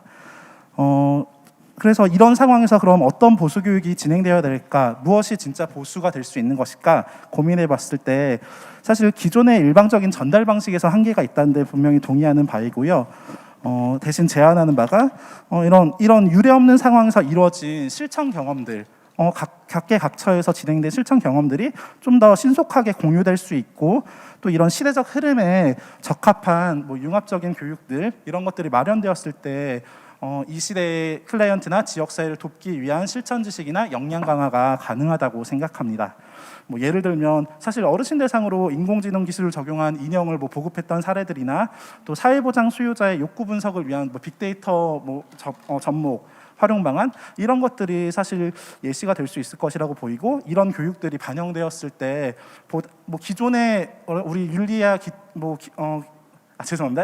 가치 실천에 대한 교육들도 중요하지만 이런 좀 시대적 상황을 반영한 교육들이 더 추가된다면 보수의 의미가 좀 더 살지 않을까 생각합니다. 온라인으로의 어떻게 보면 전환이 아까 소장님께서 말씀해 주신 것처럼 이런 협회의 여력과 여건에 좀 조성한 여건을 마련하는 데 조성될 수 있다고 말씀해 주셨는데 사실 이 여건이 이런 보수교육 기존 형태를 계속 유지하는 데 기속되기보다는 이런 참가 대상의 달라진 수요와 교육 환경을 고려한 교육을 기획하는데 진행되길 바라는 바입니다. 두 번째로 보수교육 참가자의 욕구 반영을 위한 협회의 온라인 소통 역량 강화가 필요한 시점이라고 생각됩니다. 앞서 계속 논의됐던 교육 형태, 교육 강사, 교육 시간, 교육 장소에 대한 언급들도 굉장히 중요한 이슈지만 사실 이 온라인으로의 전환은 교육 주제나 기획 자체보다도 사실 수강생과 만날 수 있는 소통의 창구의 변환도 가져올 수 있다고 생각합니다. 어찌 보면 그 교육에 있어서의 물리적 제약이 수강생들과의 소통하기 위한 물리적 제약도 해소됐다고 볼 수 있는 상황인데요. 이런 보수교육 기획을 위하여 지역별로 소통할 수 있는 온라인 창구, 권역별 온라인 FGI 등 이런 물리적 제약을 좀 극복하고 보다 적극적인 소통을 할 수 있도록 뭔가 협회 측에 좀 더 계속 부담을 드리는 얘기를 하게 돼서 죄송한데 이런 역량 강화가 필요한 시점이 아닌가 생각합니다. 분명히 그리고 이렇게 수요자인 수강생들의 욕구를 반영하고자 노력했을 때 그 효과가 만족도로 당연히 이어질 거라고 생각합니다. 실제로 이제 동료들의 지난해 보수교육을 수강한 동료들의 의견을 들어봤을 때 결국은 자기가 듣고 싶은 주제를 선택했을 때 이럴 때 만족도가 높아진다는 의견이 있었습니다. 근데 그럼에도 불구하고 자기가 선택하기 어려웠던 이유는 선택의 폭이 너무나 협소했다는 것이죠. 실제로 제가 2020년 경기도 사회복지사협회 201개의 보수교육 목록을 살펴보니까 사실 50% 이상을 차지하는 녹화 강좌 104개 과정은 사례 관리 기록, 프로그램 개발과 평가 및 집단 상담 이 두 가지 주제로 국한되고 있더라고요. 사실 뭐 2020년 워낙 뭐 유례 없는 팬데믹 상황에서 보수교육 자체가 재개된 것만으로도 엄청난 노력이 있었다고 생각되지만 분명히 수강생들이 선택할 수 있는 폭은 많이 제약되었었다라는 것이 좀 나타나고 있다고 생각합니다. 온라인 교육으로 시대의 흐름이 전환되고 있는 만큼 이제 기존의 온라인 교육 주제들만으로 보수 교육 참여자들을 만족시키기엔 한계가 있을 것입니다. 앞서 계속 논의된 바처럼 경기도의 특성상 정말 동서남북으로 지역적 특성이 다르고 재정 자립도가 다르고 사회복지 인프라 상황이 굉장히 차이가 많이 납니다. 이러한 특성에 따라서 권역별로 교육 수요도 상이할 수밖에 없는 상황입니다. 이전에는 이렇게 물리적 한계로 권역이나 다양한 기관, 다양한 유형, 다양한 직위의 사회복지사들과 만나는 것이 어려웠다면 지금은 이 온라인 전환을 통해서 분명히 더 다양한 지역의 사람들, 다양한 종류의 시설 사람들, 다양한 직위의 사람들과 만날 수 있는 상황이라고 생각이 됩니다. 이런 상황 속에서 보다 좀 온라인을 통하여 사전에 교육 기획 사전에 이런 수요자인 수강생들의 의견을 보다 적극적으로 들어볼 수 있는 기회가 마련되길 바라는 바입니다. 마지막으로 최근 이제 웰페어 이슈라는 매체에 오승환 그 한국사회복지사협회 회장님이 뭐 보수교육 관련된 기고문을 살펴보니까 이제 2020년 보수교육 만족도나 이런 사회복지사 통계 영감 자료가 일부 실렸더라고요. 보니까 저희 뭐 예상을 좀 뒤엎는 결과들도 있었는데 녹화형 온라인 교육 만족도가 생각보다 높았던 점, 그리고 오히려 실시간 온라인 교육들이 만족도나 뭐 이런 좀 선호도가 낮았던 점들이 되게 특이했던 부분, 제 개인적으로는 이제 특이했던 부분인데 결국 우리가 이 통계 자료로 이 내용들을 살펴봤을 때는 결국 그냥 평가적으로 접근할 수밖에 없지만 그러므로 오히려 이런 부분들이 저희가 좀 더 이 온라인 교육으로 전환되는 시점에서 수강생들이 무엇을 생각하는지 살펴봐야 되는 반증이 아닐까 생각됩니다. 안타깝게도 계속 뭐 코로나 바이러스는 계속 변이되고 있고 이 상황이 계속 지속될 것으로 예상되는 가운데 분명히 이 온라인 교육 방식은 이제 하나의 어떤 맥락과 흐름으로 자리 잡을 수밖에 없다고 생각합니다. 지금이야말로 이제 수강생들과 보다 적극적으로 이제 물리적 제약을 극복하고 욕구나 뭐 선호에 대해서 한번 좀 살펴보는 것이 필요한 시점이 아닐까 생각됩니다. 경청해 주셔서 감사합니다. 네, 감사합니다. 우리 김민재 팀장님 말씀하셨는데 저도 지금 사실은 이 얘기를 좀 하고 싶었어요. 얼마 전에 한사협에서 바로 며칠 전에 발표했던 것 같아요. 온라인 교육에 대한, 그러니까 보수 교육에 대한 설문조사 통계 자료를 발표한 건 저도 꼼꼼하게 읽어봤는데, 저도 김민재 팀장님이 질의하신 내용, 그러니까 의문 갖고 있는 내용을 저도 똑같이 의문을 하고 있었는데, 이 녹화된 교육에 대한 만족도가 높다는 거는 뭐 저도 개인적으로 예전에 아주 수년 전에 그 녹화한 콘텐츠를 직접 제작도 해봐서 아는데, 이 시대적으로나 봐서 그러니까 시간적으로도 많이 예전에 찍어놓은 녹화된 촬영이지 않습니까? 그래서 이런 부분들이 만족도가 높은 부분이 이 통계가 어떤 결과였는지를 조금 더 구체적으로 좀 살펴보고 싶은 마음은 있었던 것 같은데, 우리 양 선생님 그 부분만 먼저 얘기해 보시죠. 보셨나요? 서울 한국사회복지사협회에서 최근에 발표한. 분석하며 보진 않았고요. 예. 살펴보긴 했습니다. 네. 그럼 예전에 그러니까 녹화된 교육에 대한 부분들은 어떻게 살펴보신 적은 있어요? 개인적으로 접해 보신거나. 저는 이렇게 생각을 해요. 그러니까 해석의 차이인데 저는 오프라인 교육 같은 경우에는 새벽에 일어나서 그곳으로 가야 되는 부분이 있고 그 다음에 그 안에서의 여건, 교육 여건, 그리고 내가 갈 수 있는 거리 안에서 날짜를 어쩔 수 없이 정하는 이 부분까지 다 고려해가지고 온오프를 비교하지 않았을 것인가 라는 생각을 해요. 그래서 컨텐츠의 비교로만 해석하기엔 좀 어렵다고 생각합니다. 맞습니다. 그리고 우리 김민재 팀장님도 조금 전에 말씀하셨지만 이거 토론문에도 나와 있지만 오프라인 경우에는 이동거리나 어떤 그런 것을 가지고 교육을 선택을 하게 됐었는데 최근에 이 포스트 코로나 시대에 온라인 교육화가 진행되면서 정말 자기가 듣고 싶은 우선순위 주제를 보고 선택하는 그런 장단점은 좀 많이 장점은 많이 가져오는 것 같아요. 그래서 지금 얘기했던 한사협에서 발표를 보면은 온라인 교육에 대한 만족도가 매우 긍정이 거의 75% 80%가 되더라고요. 저도 저희 학교 대학 교육도 그래요. 요즘 처음에 학생들이 온라인 교육에 되게 어려워했을 때는 막 불만도 많고 민원도 많았는데 최근에는 나오라 해도 안 나와요. 집에서 그냥 실시간이 아니더라도 교육을 이수할 수 있는 어떤 그런 여건들이 결국에 우리가 얘기하는 보수 교육 담당 그러니까 수강생 뭐 수요자이죠. 수요자의 어떤 관점이 좀 변화되고 있고 결국에는 오늘 저희들이 발제하고 토론을 하지만 그 수강생들 그러니까 보수 교육에 대한 부분들을 수강생들 입장, 그러니까 보수 교육을 받는 수요자 입장에서 교육의 변화라든지 제도의 변화, 어떤 다양한 어떤 형태의 콘텐츠 개발 이런 것들이 결국에는 오늘 마무리되는 이야기가 아닐까라는 생각을 하고 있습니다. 자, 아무튼 발제에 고생해 주셨고요. 함께 또 토론해 주신 우리 네 분의 토론자께 제가 대신해서 감사 인사를 전해드리도록 하겠습니다. 전체적으로 좀 짧게 우리 양 소장님이 그래도 발제자로서 한마디만 좀 해주시고 마무리도 하도록 하겠습니다. 큰 방향에 대해서 저는 말씀을 드렸었는데 구체적으로 제안해 주신 아이디어들이 여러 가지 있고 또 그걸 어떻게 현실화할 것인가 점진적으로 하면 좋겠고 시범적으로 작게 해보면 좋겠다라고 하는 이야기를 현실적으로 또 덧붙여 주셔가지고 사무국에서 그거 또 하시면서 경기도 그리고 또 보건복지부 한사협이랑 같이 논의하시면서 이 방향들을 잘 풀어가시면 좋겠다 싶고요. 오늘 또 이렇게 덧붙여 주셔서 토론자분들께서 저는 저도 배우고 유익하고 좋았습니다. 우리 소장님 이렇게 발제로 탁 던지고만 끝내실 게 아니죠? 이제 계속해서 관심 가져주시고 사명감을 가지고 저희 경사협에도 많은 조언과 그리고 정책적 제안들을 많이 좀 부탁드리겠습니다. 네, 다시 한번 보수교육 방향을 위한 토론을 진행해 주신 여러분들에게 수고하셨다는 인사를 좀 드리고요. 그럼 이제부터 국장님, 네 죄송합니다.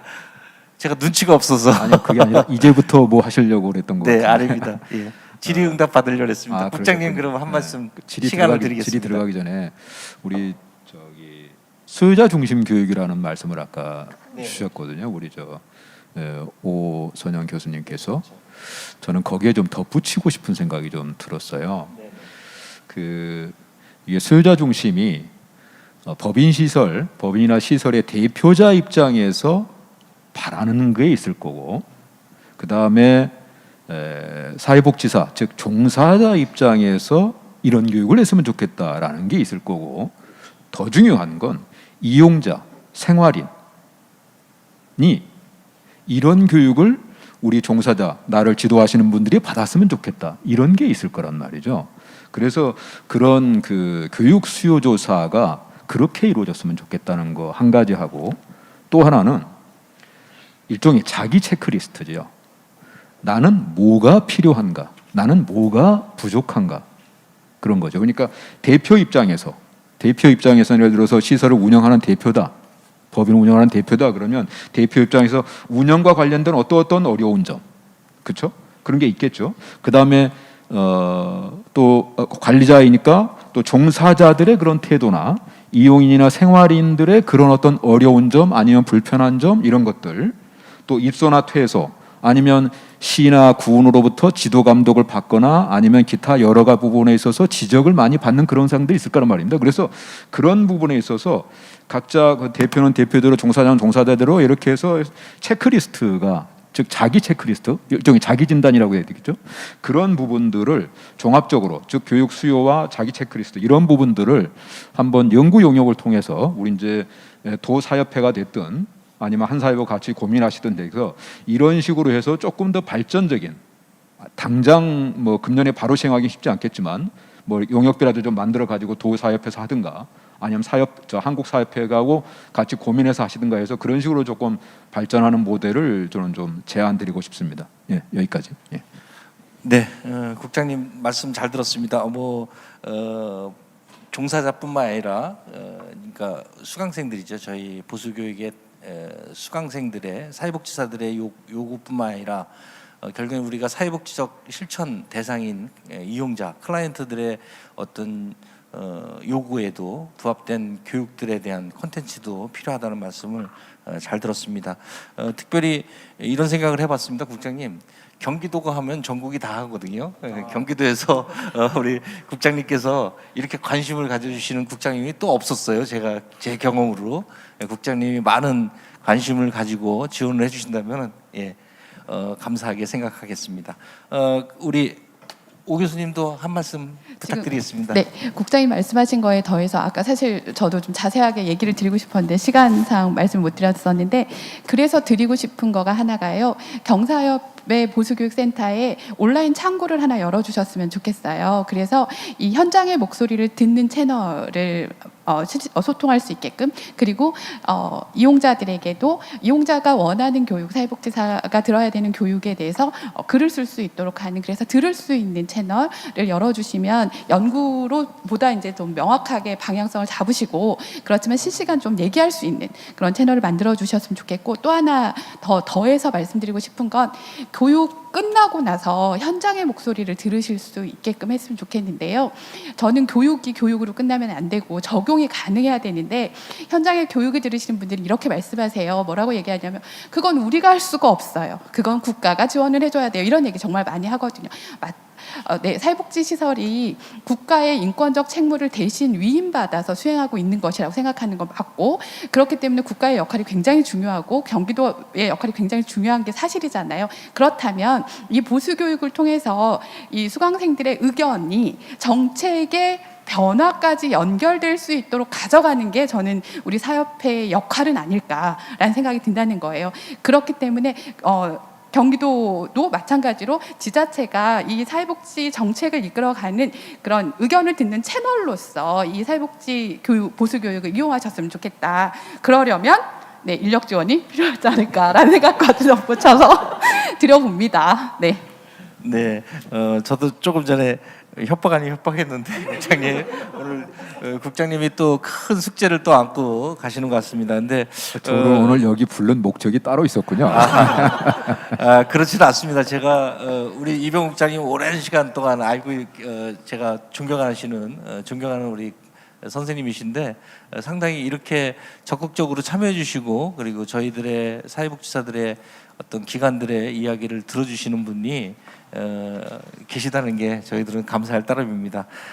토론회를 끝나고 우리 양 소장님한테도 제가 협박을 했지만 계속해서 경기도 사회복지사협회 보수교육 방향에 대해서 우리가 다들 한 사람 한 사람이 다 관심과 그리고 사명을 가지고 이렇게 함께 머리 맞대면은 경기도가 하면 다 하거든요. 예.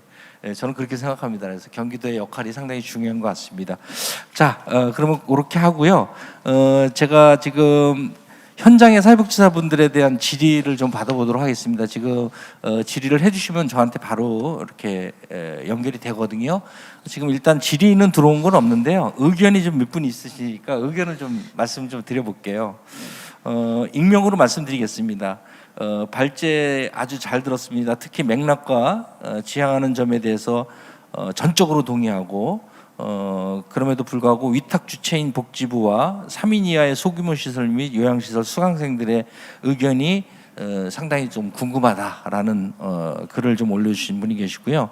우리 오선영 교수님의 토론자님에 대한 의견 중에 교육 효과성을 높이기 위한 학습자 중심의 설계 그리고 반영교육 성과를 위해 강사가 일반론과 실천론을 포함한 교육계획을 할 수 있도록 하자는 그 의견에는 아주 공감하고 동의한다는 의견도 감사하게 주셨습니다.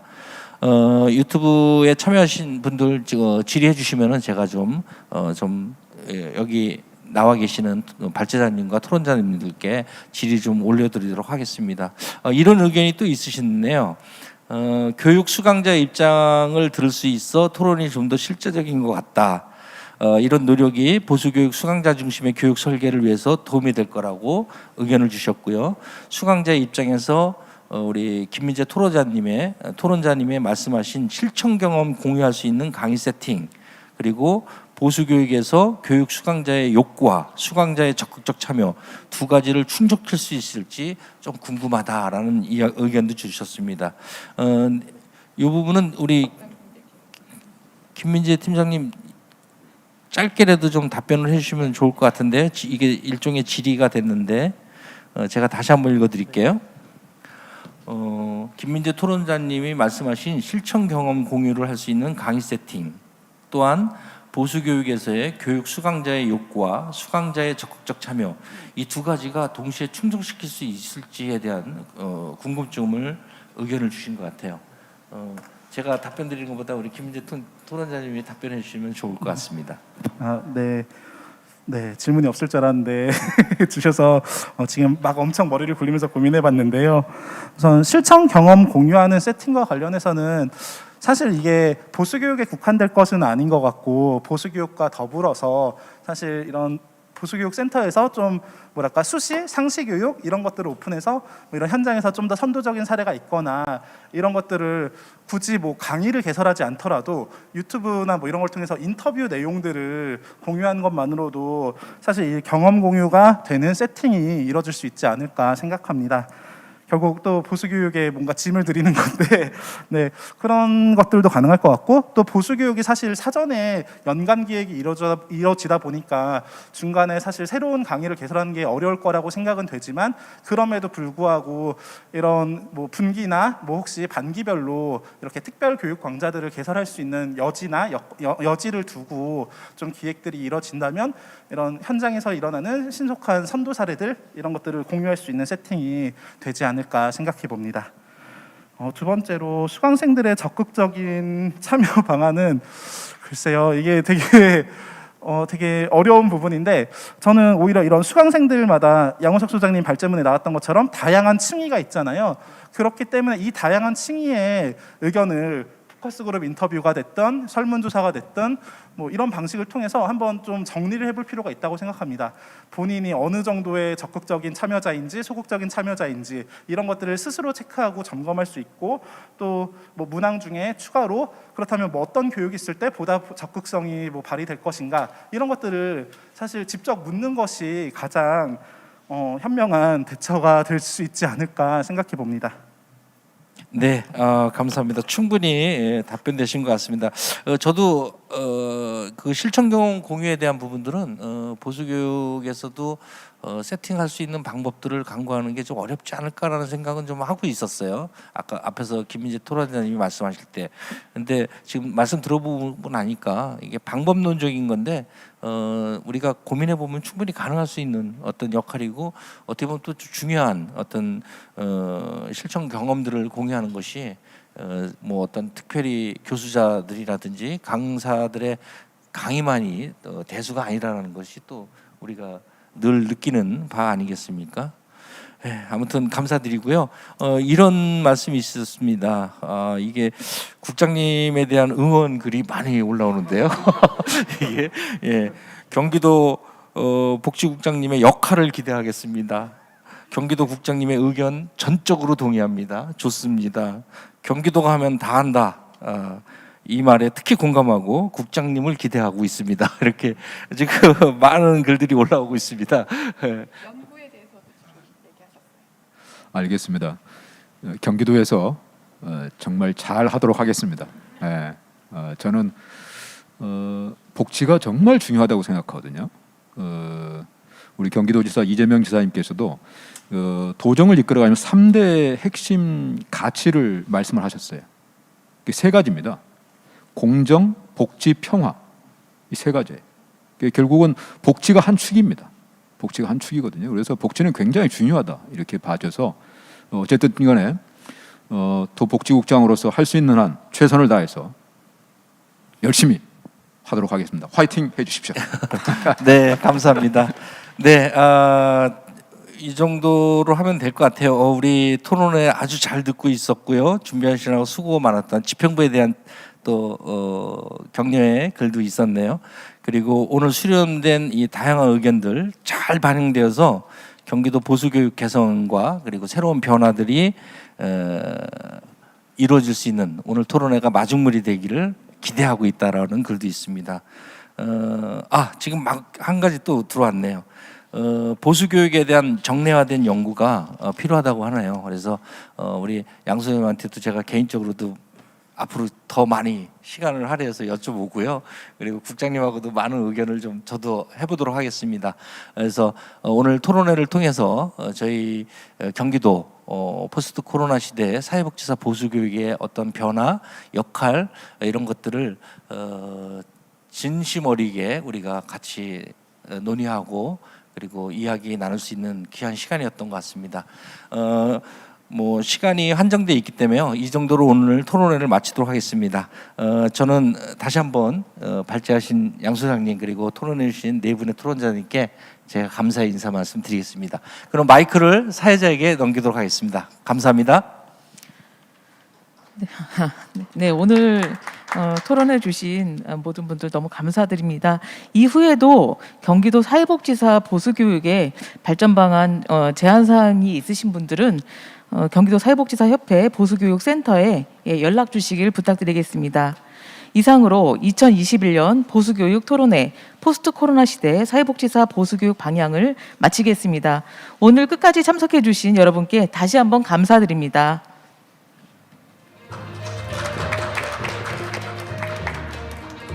이어서 단체 사진 촬영이 있겠습니다. 참석하신 여러분 모두 앞으로 좀 나와주시길 부탁드리겠습니다.